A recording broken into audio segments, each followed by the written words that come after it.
Muito bom dia a todos. Retomamos nesta terça-feira, dia 6 de outubro de 2020, a nossa reunião semanal para tratar de temas relativos ao direito notarial e registrário, na série Claves Notariais e Registrais, que vem sendo prestigiada pela Anoreg do Paraná, por todas as entidades integrantes dessa entidade paranaense, a quem eu apresento os meus agradecimentos, de modo particular, à sua presidente, a tabeliã Mônica Guimarães Della Vecchia, do tabelião do Boqueirão, lá na cidade de Curitiba. Eu queria, antes de começar a nossa reunião de hoje, fazer aqui o registro e indicar a minha homenagem a 3 aniversariantes. Isso é uma coisa rara, acho que é a primeira vez que eu, em público, cumprimento 3 pessoas por fazerem aniversário natalício.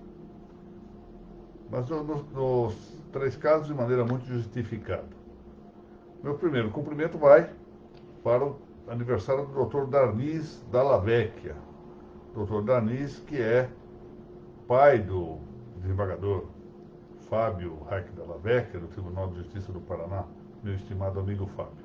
Então, meus cumprimentos ao Dr. Darnis. Hoje também é aniversário desse grande nome do direito notarial e registral brasileiro, que é o magistrado Josué Modesto Passos, que também aniversaria hoje. E, igualmente, não posso deixar hoje de indicar e reverenciar o fato de que a minha mãe comemora seus 90 anos de idade. Uma data efetivamente expressiva, uma vida longeva, felizmente. Então eu queria deixar aqui consignados estes votos ao Dr. Darnis, ao meu prezado amigo Josué Modesto Passos e também à minha própria mãe. Muito bem. Vamos para a nossa aula de hoje, que diz respeito ao tema da adoção. Olha, essas nossas reuniões não são reuniões para tratamentos exaurientes da matéria, ou seja, nós não podemos imaginar, numa reunião de 30 minutos, exaurir, por exemplo, o tema da adoção, que é objeto de um curso, não é? De modo que vamos tratar aqui de alguns temas, alguns aspectos principais e sobretudo, tentar meditar um pouquinho sobre esse importante instituto, importante e antiquíssimo instituto jurídico, que é o Instituto da Adoção. Muito bem. Começamos aqui dizendo que, no âmbito do direito de família, podemos conceituar a adoção do seguinte modo: incorporação a determinada família de uma pessoa a ela estranha, com o estabelecimento correspondente, correlato, de um vínculo, uma ligação, de um liame jurídico de paternidade ou maternidade e filiação fictícias, porque são de fato fictas, porque elas envolvem pessoas que não se relacionam naturalmente no âmbito da paternidade ou maternidade.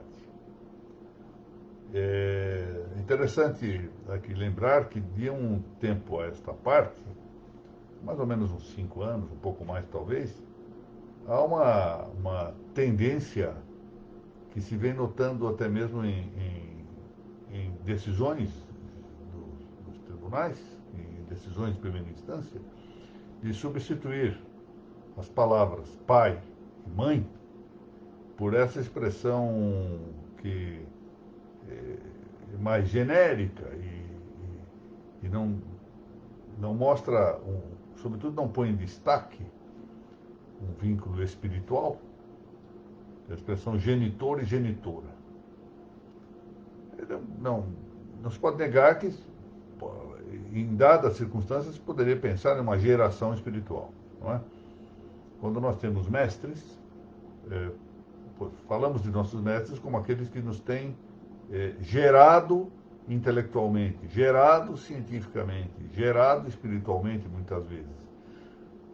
Mas é mais comum que nós falemos aí nosso pai espiritual, nossa mãe espiritual, etc. Então, as expressões pai e mãe são muito mais significativas. E essa ideia de substituí-las pelas expressões genéricas, como genitor e genitora, trazem, parece que, um certo veso de materialização, de corporalização, por assim dizer. Como se tratasse de uma simples fonte geradora, sem considerar vínculos mais profundos, como são os que se reconhecem no relacionamento de paternidade e maternidade e contrapostamente no relacionamento de filiação. Então é preferível, no meu modo de ver, utilizar as expressões tradicionais pai e mãe do que essas expressões genéricas como são genitor e genitora. Bom, de onde vem historicamente a adoção? É muito interessante nós passarmos em revista aqui esta consideração sobre a origem histórica do Instituto da Adoção. Até para que nós compreendamos bem o que é a adoção, o que ela representa, ainda que agora com a contemporaneidade nos traga algumas inclinações, algumas tendências que durante algum tempo da história não houve. Bom, a adoção historicamente vem calcada no interesse em continuar a estirpe familiar, continuar a família, continuar por assim dizer, a árvore familiar. E isso à vista, sobretudo se nós pensarmos na Grécia e em Roma, da persistência do culto doméstico. Uma importante é a persistência do culto doméstico. Lembram-se do episódio, por exemplo, que não é propriamente de adoção, mas que mostra esse reclamo de continuidade familiar, da estirpe familiar, por exemplo, quando Abraão pendia da fecundidade de Sara para ter descendência, ele foi-lhe indicado que se relacionasse com sua escrava Agar, de que nasceu Ismael, exatamente para ter uma descendência. E só depois é que vem a descendência de Israel, de Abrão com Sara, dando ensejo a Israel.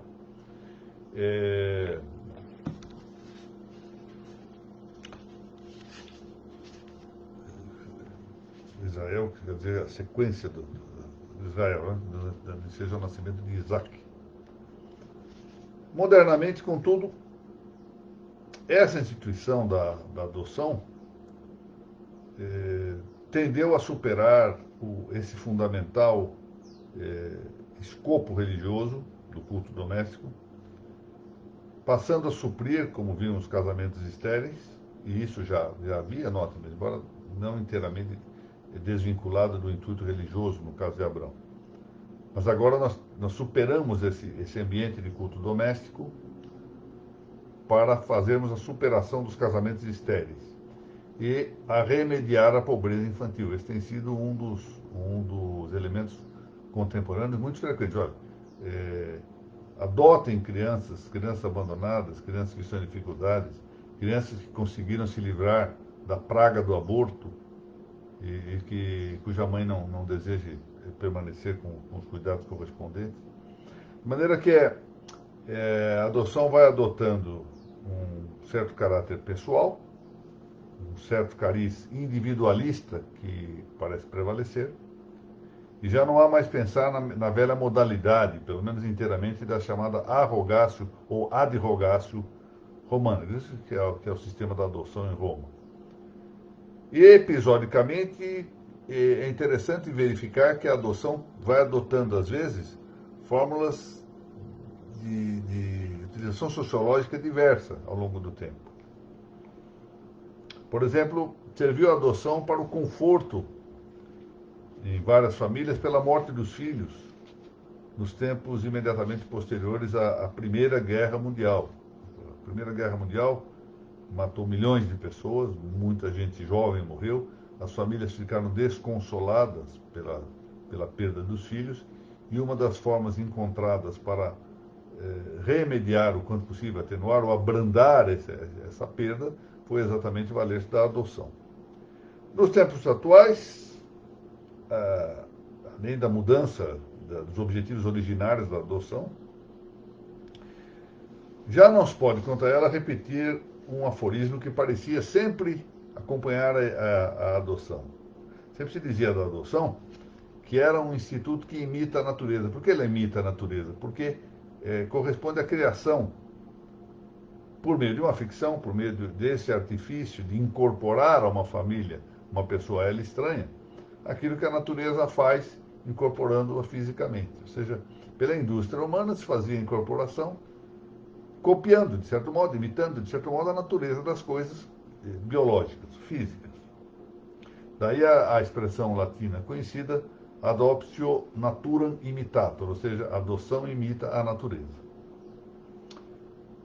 Ou a adoção é a imitação da natureza, como queiram traduzir isso livremente. Por que hoje não é assim? Porque hoje o que nós temos diante dos olhos é uma crescente inclinação dos ordenamentos jurídicos de vários estados, é um fenômeno estendido, em admitir a adoção por duplas homogenitárias, ou seja, por dois homens ou por duas mulheres. Então, nessas duplas já não se pode diferenciar naturalmente, ou seja, natura congruo, ou seja, de conformidade com a ordem biológica, o pai e a mãe do adotado. Biologicamente não se pode distinguir. Então desapareceu a ideia de que se esteja efetivamente a copiar a natureza. Porque essa cópia se dava porque se integrava numa família, que seria um pai, uma mãe e um filho adotado, ou entre outros filhos. E agora isso não se pode distinguir pela natureza. Ao princípio é isso a lição Gustave de Coulanges. Gustave de Coulanges, como sabem, é um autor francês, que escreveu um livro muito famoso, considerado como o livro que é a vulgata desta matéria jurídica e social, sobre a ativitas da antiguidade. Um livro, nós temos muitas boas traduções aqui para o português, La Cité Antique, ou seja, cidade antiga. Escreveu ele que era a crença, tanto entre os gregos quanto os romanos, a de que a morte implicava a simples mudança de estado de vida, e não uma decomposição ou destruição do ser. Ou seja, hoje, o que nós pensamos na morte? A morte decompõe um ser substancial. E como decompõe a substância? Separando forma da matéria, separando alma e corpo. Mas eles não tinham esta ideia.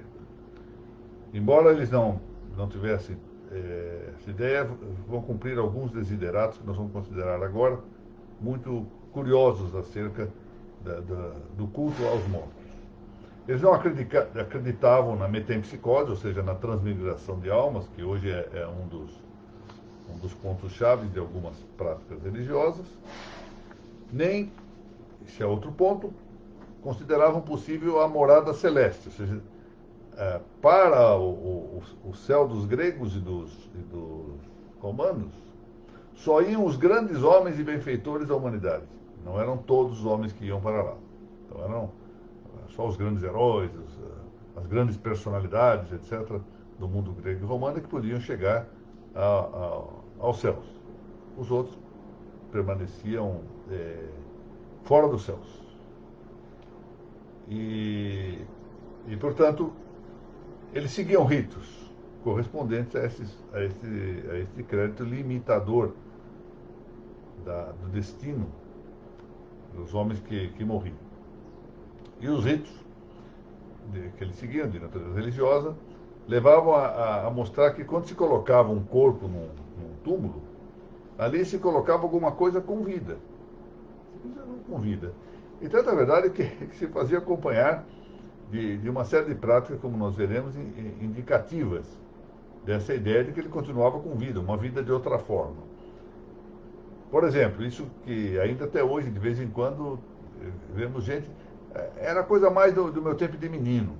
No tempo de menino, eu ouvi essa expressão, a terra te seja leve, né?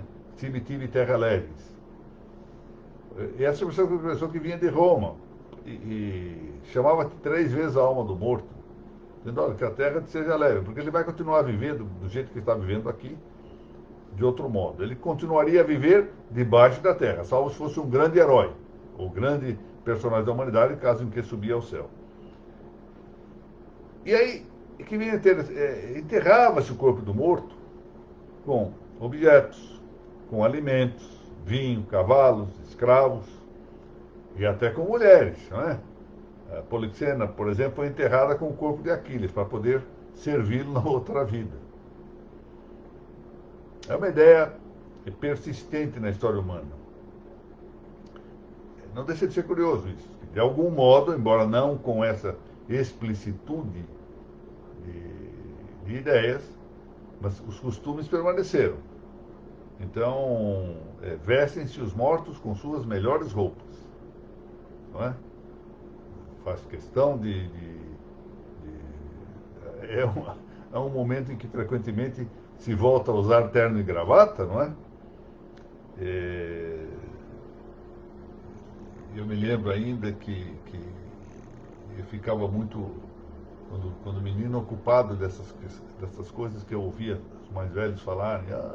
Hoje está chovendo, é a primeira chuva que o cadáver de fulano está suportando. Como estará sofrendo? Uma coisa assim que não se sustentava do ponto de vista intelectual, mas era uma afetividade correspondente a um costume. Ou seja, costumeiramente se tratava desta persistência, de que os mortos, de algum modo, teriam uma sobrevida quando inumados. E é por isso que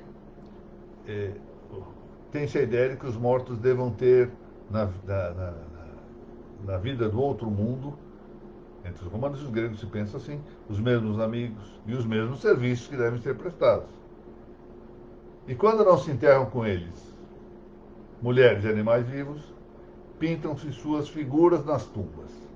Aí é o chamado sepultamento em efígie. Então, morre alguém, é enterrado o seu corpo, e a mulher não vai acompanhar o homem cujo corpo está sendo enterrado, mas para fazer de conta disso, se faz em efígie, se desenha a figura da pessoa. Essas coisas em efígie são mais frequentes do que nós pensamos. Por exemplo, conhecido no campo do direito penal, as chamadas penas em efígie. Alguém é punido em efígie. Ou seja, faz a imagem da pessoa, ela é punida.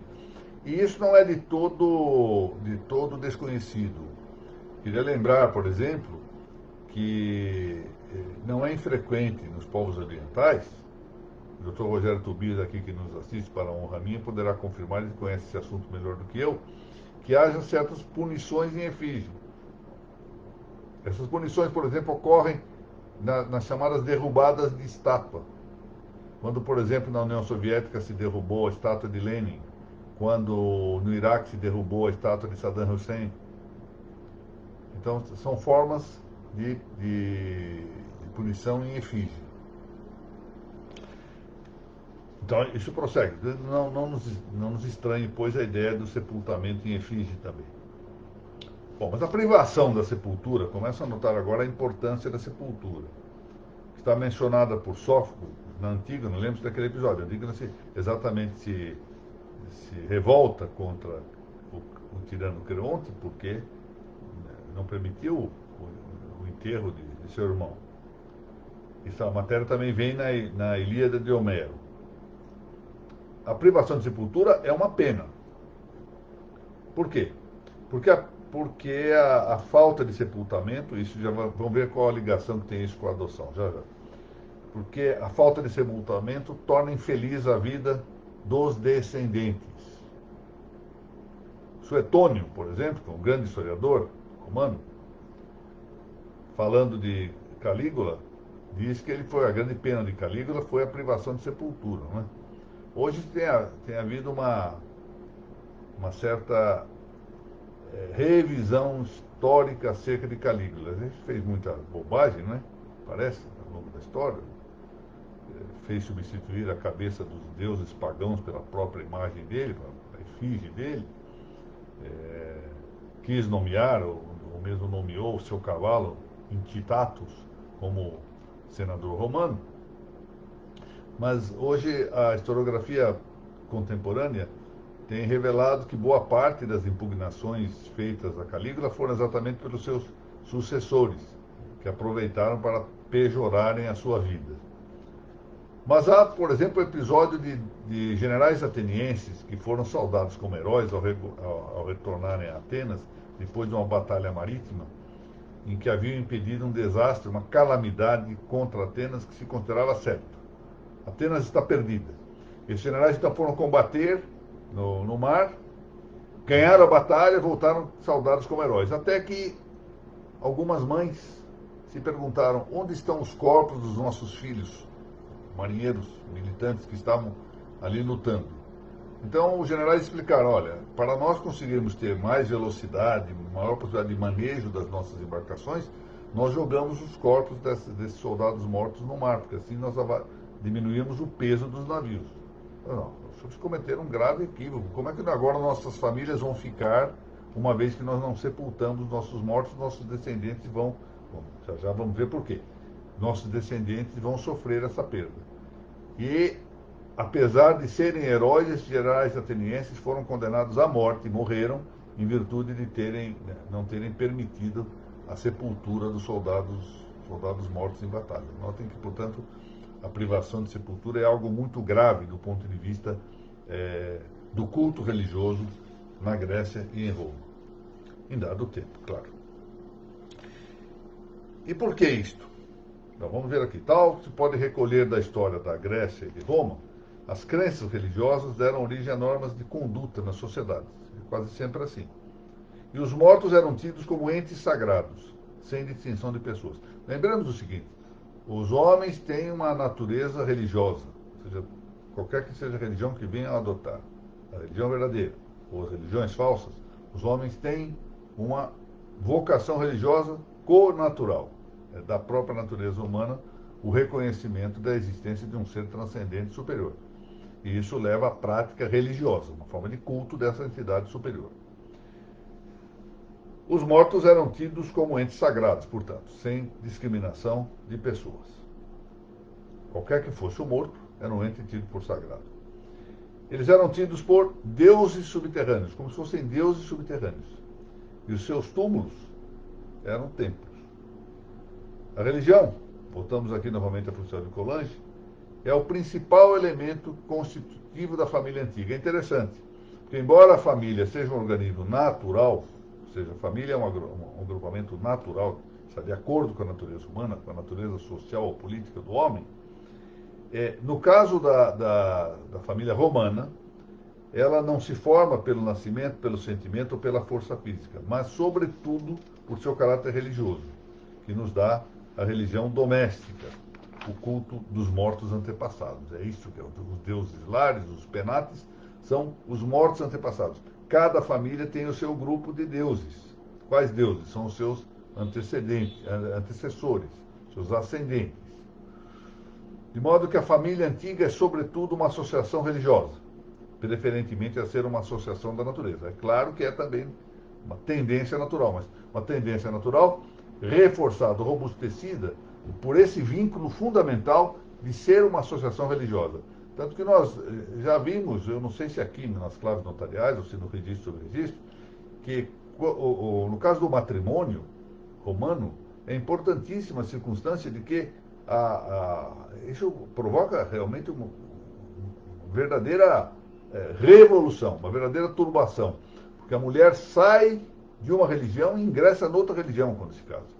Daí todo o ritual com que a isso se procede no direito romano, nas famílias romanas. Família, para os gregos, é o que está junto do Deus familiar, o Deus lar. De maneira que a participação no culto é o que integra a família. Os que estão dentro do mesmo culto estão dentro de uma mesma família. Por isso, o emancipado perde sua participação na família.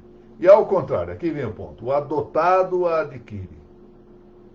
Desse modo, as crenças relativas aos mortos constituíram a base da família antiga. Os mortos esperavam a persistência do culto e das oferendas.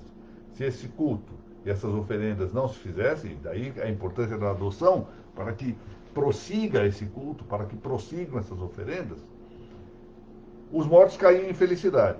E quando esses mortos caíam em felicidade, acreditavam os gregos e romanos que eles se transformavam em demônios. Daí a regra de que as famílias deveriam perpetuar-se para sempre. Família desaparecida é culto morto. Culto morto são mortos infelizes. Mortos infelizes são demônios. E, portanto, vêm prejudicar as famílias que se vão diminuindo, sem que haja cultos e oferendas bastantes, ou mesmo que venha em seguida, caso em que esses demônios ficam soltos a atormentar o restante da sociedade. Vejam que era essa a crença entre os romanos e entre os gregos, segundo Fustório de Coulanges. Por isso pune-se o celibato, porque em alguns lugares o celibato chega a ser mesmo delito, crime. Por quê? Porque então não haveria perpetuação das famílias. Só o filho nascido do casamento religioso é o que perpetua a religião doméstica, não o bastardo, o espúrio. Mas o adotado, sim. Cabia o divórcio, o repúdio, mas era obrigatório o divórcio, o repúdio, quando a mulher era estéril. Por quê? Exatamente porque deve perpetuar-se a família. No caso de o ser o marido, deveria substituir um irmão ou parente próximo. O filho que houvesse era tido como se fora do marido, para poder perpetuar. Isso é ficção. Também a viúva deveria casar-se com o mais próximo parente de seu marido. E o filho nascido desse segundo matrimônio era considerado filho do defunto, para prosseguir a vida familiar. O nascimento de filha mulher não satisfazia ao fim do casamento, porque ela, se viesse a casar-se, aí tem um C a mais, você pode escolher se tira o primeiro ou o segundo. Estou tirando o segundo aqui no texto escrito, porque se ela se viesse a casar, tira esse C aí, mudaria de religião.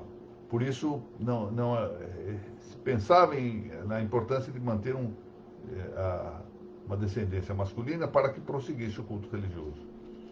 A entrada de um filho na família não dependia do ato natural do nascimento físico, mas de uma declaração do pai, solene, religiosa, que com essa cerimônia tinha também o fim de purificar a criança, limpá-la do pecado maculador, que os antigos supunham haver com a gestação. Isso é uma coisa interessante, porque deve ser um vestígio, parece-me, da noção do Antigo Testamento do pecado original. Ou seja, tem-se a notícia central, há um pecado de origem. E isto vai depois envolto em certos mitos, em certas legendas, e parece ser um paralelo, ou seja, um vestígio da noção do Antigo Testamento relativo ao pecado original. Está, portanto, no Testamento dos Hebreus, próprio do povo hebreu. É um pouco antes, né? Claro, o pecado original antecedeu ao povo hebreu, que só nasce a partir de Abraão. Mas também pode ser visto agora, de outro lado, como um antetipo do batismo cristão. Interessante, essa declaração de purificação que o pai faz acerca da criança, acerca do pecado da gestação, de algum modo é um antetipo, ou seja, uma figura antecipada daquilo que virá a ser o batismo cristão, tal como indicado já no Novo Testamento. Né? Passemos agora. Essas são as explicações que nos mostram uma importância muito ampla da adoção, que vai mudando, entretanto, em alguns aspectos. Já vimos, no fim da Primeira Guerra, dando alguns exemplos históricos, né? Fim da Primeira Guerra, para consolar afetivamente as famílias enlutadas pela morte de soldados. Nos nossos tempos, para socorrer a indigência, e com isto propiciar um socorro de natureza social. Mas aqui com um aspecto religioso, um aspecto espiritual mais marcante, ainda que deturpado, desviado da verdade. No âmbito registral, o relevo, agora já tratando no caso brasileiro, né, o relevo da adoção entre nós é mais destacado para o registro civil das pessoas naturais. Menciono aqui, o senhor não tem acesso ao texto, vários dispositivos da Lei 6.015, mas nós temos que também considerar o que dispõe a Constituição brasileira, parágrafo 6º do artigo 227, que tem uma norma importante. Os filhos havidos ou não da relação do casamento ou por adoção terão os mesmos direitos e qualificações, proibidas quaisquer designações discriminatórias relativas à filiação. Essa norma foi adotada pela Constituição de 88, é uma norma que de algum modo, ela tem aspectos humanitários muito interessantes, mas afeta um tanto, é preciso situá-la dentro do âmbito geral que representa a consideração do casamento nos tempos contemporâneos. A Lei 8.069 de 1990 diz a mesma coisa, no seu artigo 20. Os filhos havidos ou não da relação de casamento ou por adoção terão os mesmos direitos e qualificações, proibidas quaisquer designações discriminatórias relativas à filiação. Repetiu a Constituição. O Código Civil Brasileiro 2002 trata também de repercussões que nós temos que considerar no plano do registro imobiliário, se não diretamente, ao menos quanto à morfologia registrária. Assim, lei. Tome-se em conta a norma do Código Civil de que, abro aspas, os filhos, havidos ou não da relação de casamento ou por adoção, terão os mesmos direitos e qualificações, proibidas quaisquer designações discriminatórias relativas à filiação. Mais uma repetição. Artigo 1596. Né? O nosso direito é muito interessante. Né? Repete, 3 normas dizendo a mesma coisa, e uma constitucional. Não é à toa que nós temos esse volume imenso de legislação a considerar. Não cabe menção tabular imobiliária, ou seja, no registro de imóveis, do fato adotivo. Esse é o ponto que temos que cuidar do ponto de registro, enquanto tal. E como as relações, abro aspas, 1628 do Código Civil, como as relações de parentesco se estabelecem não só entre o adotante e o adotado, como também entre aquele, o adotante, e os descendentes desse do adotado, e entre o adotado e todos os parentes do adotante, ou seja, um parentesco amplificado, cabe considerar, abro aspas e cito o artigo 496 do Código, cabe considerar anulável a venda de ascendente a descendente, salvo se os outros descendentes e o cônjuge do alienante expressamente houverem consentido. Exatamente porque o adotado se situa na mesma linha do filho. Portanto, a norma do artigo 496 aplica-se, portanto, à situação do adotado. Não é excessivo aqui indicar que, guardada a proteção que consta da norma do artigo 1625 do Código Civil, que diz somente será admitida a adoção que constituir efetivo benefício para o adotando, a adoção atribui, o fato de que a adoção atribui ao adotado a situação de filho, artigo 1626, sujeitando-se ele enquanto menor ao poder familiar, pátria potestas, artigo 1630, e pôs a ser representado ou assistido pelos adotantes, inciso 5º do artigo 1634. Compete aos pais, contra a pessoa dos filhos menores, vou lá ao inciso 5º, representá-los até os 16 anos nos atos da vida civil e assisti-los após essa idade, 16 anos, nos atos em que forem partes, suprindo-lhes o consentimento. Bom, também repercute no registro imobiliário a mudança do sobrenome e até do prenome do adotado, artigo 1627. Além disso, na linguagem jurídica, nós adotamos, é verdade, nós adotamos também a palavra adoção para significar outras coisas. É comum ouvirmos falar em adoção de formas para dados atos, ou seja, adotar a forma tabelioa, adoção da forma notarial, adoção do instrumento público. Falamos em adoção do apelido conjugal. Isso está no parágrafo 1º do artigo 1565 do Código Civil. Ou com o divórcio, a adoção do sobrenome anterior ao casamento.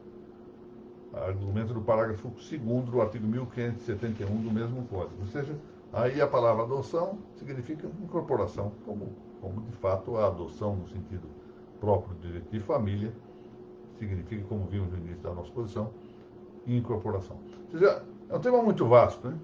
Tema que comportaria todo um curso. Aliás, nós temos no Brasil uma obra que pode considerar-se, aliás, duas obras que eu queria mencionar. Uma pode considerar-se a vulgata no direito brasileiro nessa matéria, que é a obra do Agostinho Alvim, sobre a adoção. E é um trabalho do meu estimado amigo, saudoso amigo Luciano de Camargo Penteado, também sobre a adoção, professor mais recente, foi da Universidade de São Paulo, em Ribeirão Preto, tratando deste assunto. Muito bem, vamos aqui agradecer a presença dos que aqui me honraram tanto e me alegraram tanto com sua audiência. Maria Augusta Castiglione, tudo bem, Maria Augusta? Muito prazer em vê-la aqui. Maria Augusta é filha do meu amigo, Dr. Valdecir Castiglione, nova bacharel em Direito, não é? Muito bem. Dr. Rogério Tobias, muito obrigado, muito bom dia novamente, minha saudação. Professora Cátia, minha estimada assistente na Faculdade de Guarulhos. Dr. Pedro Bragato, um dos coautores do famoso Vademecum, escrito com a Laura, que aqui eu também aproveito para saudar, e o Rodrigo Pacheco Fernandes, três grandes estudiosos do direito notarial registral. Muito obrigado, Rogério, pelos parabéns apontados aí para a minha mãe. Doutor Eduardo Amadei, bom dia. Também estou de acordo, grande José Modesto Passos. Aí está a doutora Fátima Ranaldo. Uma palavrinha a respeito da doutora Fátima. A doutora Fátima é registradora na cidade paulista de Americana, grande cidade americana. Dizem as más línguas que Americana é uma das cidades da grande Cordeirópolis, onde nasceu a doutora Fátima Ranaldo. A doutora Fátima tem, além de virtudes morais, como se diz em espanhol, sobressalientes, manifestas, um grande conhecimento de toda a área do extrajudicial. Ela passou por outras especialidades, além do registro civil das pessoas naturais, conhece tudo muito bem, é muito lúcida na análise das questões. Eu fico muito satisfeito com a presença dela aqui, muito honrado com a presença dela aqui nesta audiência. Muito bem, parabéns aos aniversariantes, todos aqui saudando. Tomar Martinelli, muito bom dia, prazer em vê-lo novamente aqui. Dr. Valdecir, quem acabo de mencionar ali ao saudar a Maria Augusta, muito bom dia. Dr. Jorge de Lima de Oliveira, muito bom dia. Dr. João Branco, bom dia. Cláudia Rosa, muito bem, brilhando lá no Rio Grande do Sul. Doutora Margarete Maia, estimadíssima registradora lá do estado do Ceará, minha querida amiga.